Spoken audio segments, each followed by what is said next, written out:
Angkatan bersenjata Rusia sampai saat ini tak pernah kehabisan cara dalam merugikan kelompok lawannya.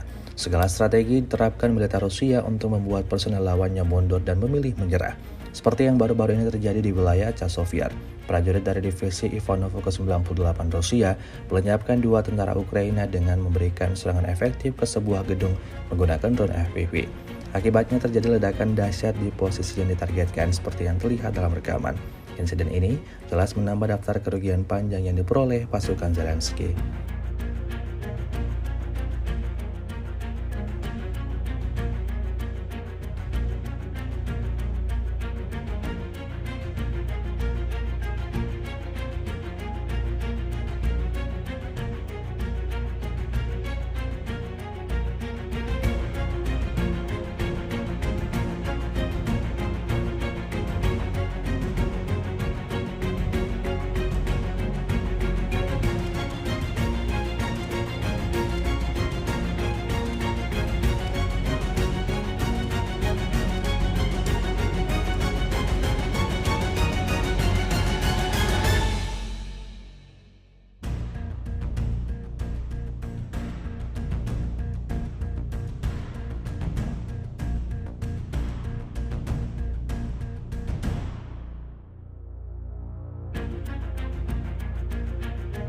Download Tribun X sekarang, menghadirkan lokal menjadi Indonesia.